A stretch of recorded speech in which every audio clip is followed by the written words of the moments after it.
ایک اور حدیث ہے صحیح بخاری میں نبی کریم صلی اللہ علیہ وسلم کی کہ آپ نے ایک خواب دیکھا، اور انبیاء کے خواب سچے ہوتے ہیں، تو آپ نے خواب میں کچھ چیزیں دیکھی جو بڑی انہونی سی تھیں۔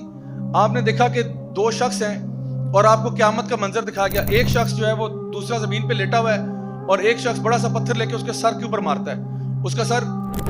جو ہے نا کچل دیا جاتا ہے، پھر وہ دوبارہ پتھر اٹھاتا ہے، جب تک اٹھاتا ہے اس کا سر واپس آ گیا، پھر اس کا سر پیستا ہے، تو بار بار اس کا سر جو ہے وہ پیسا جا رہا ہے۔ ایک اور دو شخص دیکھے جس میں سے ایک شخص ایسے آگے لیٹا ہوا ہے، دوسرا جو ہے ایک ہک اس کے یہاں پہ ڈالتا ہے اور اس کی پوری چیکس کو پھاڑ دیتا ہے، پھر اس سائڈ پہ ہک ڈالتا ہے، یہاں سے چیکس پھاڑ دیتا ہے، پھر نیچے ہک ڈالتا ہے، نیچے سے منہ کھول دیتا ہے، پھر اوپر سے ڈالتا ہے، اوپر سے منہ چیر دیتا ہے، اور جب یہ کرتا ہے تو پھر اس کا منہ واپس آتا ہے، پھر وہ پروسیس ریپیٹ کرتا ہے، ادھر سے منہ پھاڑتا ہے، ادھر سے اوپر نیچے، یہ پروسیس بار بار آپ نے دیکھا۔ بڑے خوفناک مناظر دیکھے آپ نے، صحیح بخاری کی حدیث ہے۔ پھر فرمایا کہ آپ نے دیکھا کہ کچھ لوگ ہیں جو برہنہ حالت میں ایک تندور میں ان کو پکایا جا رہا ہے، مرد اور عورتیں، ایک بڑا سا تندور ہے، اس کے اندر ان کو پھینکا ہوا ہے، اور ان کی چیخوں کی آوازیں بہت دور سے آ رہی ہیں، یعنی وہاں پہ ڈسٹینسز اتنے ہیں لیکن کہاں دور تک ان کی آواز آ رہی ہے۔ پھر آپ نے دیکھا کہ ایک شخص ہے جو کہ پانی میں تیر رہا ہے، یعنی ایک ایکچولی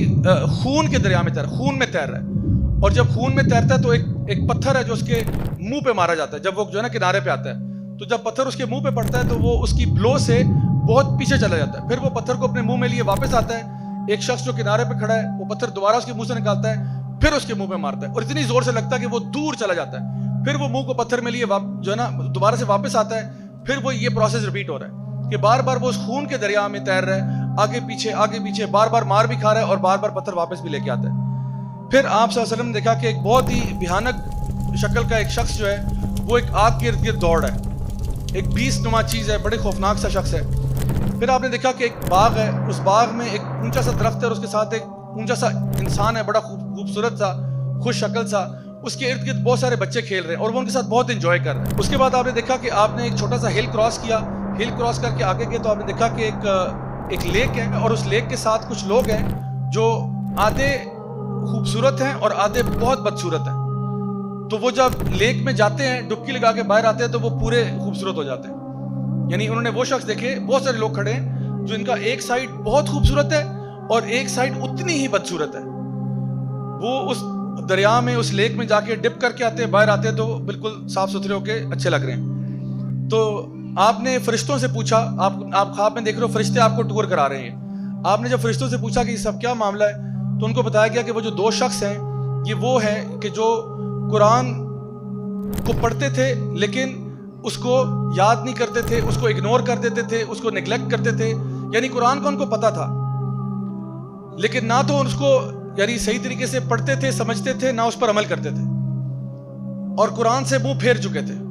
حالانکہ گھروں میں ان کے قرآن پڑھے ہوئے تھے۔ تو یہ وہ ہیں جن کے سر پیسے جا رہے ہیں، کیونکہ اب آپ کو قرآن کا فائدہ ہی نہیں ہوا نا، آپ نے تو اوپر سے پڑھ لیا لیکن عمل ہی نہیں کیا، سمجھنے کی توفیق ہی نہیں ہوئی آپ کو۔ پھر وہ جو دو شخص تھے جو آئرن کی ہک سے جن کا منہ چیرا جا رہا تھا، یہ وہ شخص تھا جو اپنے گھر سے نکلتا ہے اور جھوٹ بولتا ہے، اور اس کا جھوٹ جو ہے وہ ہر طرف پھیل جاتا ہے، اور صحابہ کے دور میں یہ سمجھنا شاید تھوڑا سا مشکل ہوتا ہوگا لیکن آج تو بہت آسان ہے، سوشل میڈیا کا دور ہے، آپ ایک بات کرتے ہیں پوری دنیا میں پہنچ جاتی ہے۔ تو کہا یہ جو جھوٹ بولنے والا ہے اس کا منہ چیرا جا رہا ہے۔ اس کے بعد وہ جو اون میں تھے یہ وہ تھے جو زانی اور زانیہ ہیں، جو امت کے اڈلٹرز ہیں اور زنا کرنے والے، یہ وہ لوگ ہیں جو سارے کے سارے تندور میں پھینکے جا رہے ہیں اور ان کے پورے جسم کو سزا دی جا رہی ہے۔ وہ جو خون کے دریا میں تیر رہا تھا یہ سود لینے والا تھا، جو سود میں ڈیل کرتا تھا، سودی کاروبار کرتا تھا، سودی بزنس کرتا تھا، یہ خون کے دریا میں تیر رہا ہے اور اس کو پتھر پڑ رہے ہیں اس کے منہ کے اوپر۔ وہ جو ایک خوفناک سا شخص تھا یہ کون تھا؟ یہ مالک تھا، جہنم کا داروغہ تھا۔ یہ یاد رکھیں، یہ جو جہنم کے فرشتے ہیں نا، یہ عام طور پہ فرشتے کے بارے میں جب آپ کو کہا جاتا ہے کہ وہ تو بڑا فرشتہ ہے تو آپ کے ذہن میں بڑا خوبصورت سا اینجل آتا ہے، بڑے بڑے پیارے سے پر رہے ہیں اور خوبصورت سا چہرہ ہے، لیکن کچھ فرشتے انتہائی خوفناک ہیں، انتہائی خوفناک ہے۔ اور یہ جو جو ہے نا جہنم کے داروغے ہیں، جو 19 گیٹ کیپرز آف ہیل ہیں، یہ انتہائی خوفناک فرشتے ہیں، اور یہ جو مالک ہے جو سب سے بڑا گیٹ کیپر ہے یہ بھی انتہائی خوفناک ہے۔ تو اب جہنم میں بڑے پیارے پیارے فرشتے نہیں دیں گے آپ کو، جہنم میں جو گارڈز ہیں وہ گارڈ بھی بڑے دہشت والے ہیں۔ تو یہ جہنم کے داروغے کو آپ صلی اللہ علیہ وسلم نے اپنے خواب میں دیکھا، اور وہ جو لمبا سا شخص تھا درخت کے پاس بچوں کے ساتھ کھیل رہا تھا یہ ابراہیم علیہ السلام تھے، اور یہ ان بچوں کے ساتھ کھیلے تھے جو فطرت پر مر جاتے ہیں، یعنی بالغ ہونے سے پہلے بیچارے 2 سال 3 سال 4 سال کے بچے کا انتقال ہو گیا تو یہ ان کے ساتھ جنت میں کھیل رہے ہیں۔ اور وہ لوگ جو آدھے خوبصورت اور آدھے بدصورت تھے یہ وہ لوگ ہیں جو اچھے کام بھی کرتے تھے لیکن برے کام بھی کرتے تھے برابر برابر. یعنی یہ نہیں کہ ایک ہوتا ہے نا انسان نیکی کی طرف جاتا ہے, یہ وہ لوگ تھے جو 50-50 چل رہے تھے کہ بھئی ہم اچھے بھی کرتے ہیں, یہ جی آج رات ناچ گانا بھی ہوگا اور عشاء کی نماز بھی ہوگی,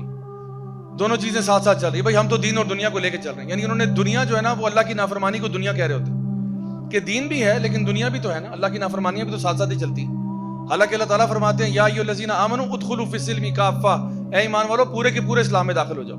ولا تتبعوا خطوات الشیطان, اور شیطان کے نقش قدم پر نہ چلنا. My dear brothers and sisters, یہ میں کوئی فیری ٹیل فکشن کی بات نہیں کر رہا ہوں, یہ ریئلٹی ہے. یہ وہ غیب کی باتیں ہیں جو نبی کریم صلی اللہ علیہ وسلم بتا کر گئے کہ باز آ جاؤ, اللہ کے بندو باز آ جاؤ, گناہوں سے توبہ کر لو, اللہ تعالیٰ کی رحمتوں کے دروازے کھلے ہوئے ہیں. اس کے باوجود تم توبہ نہیں کرو گے تو حالت آگے دیکھ لو کیا ہونے والی ہے. بڑے سے بڑا آپ نے گناہ کیا ہو, بڑے سے بڑا گناہ کیا ہو, اللہ تعالیٰ آج آپ کے پاس موقع ہے, معافی ہو سکتی ہے. اللہ تعالیٰ فرماتے ہیں تو زمین و آسمان کو بھی گناہوں سے بھر دے, میں سے بڑی مغفرت تجھے دے سکتا ہوں. تو سارے سمندروں کو گناہوں سے بھر دے, میں اس سے بڑی مغفرت دے سکتا ہوں. آج موقع ہے, جب مر جائیں گے اس کے بعد توبہ کریں گے تب فائدہ نہیں ہوگا. یہ آفر محدود مدت کے لیے ہے.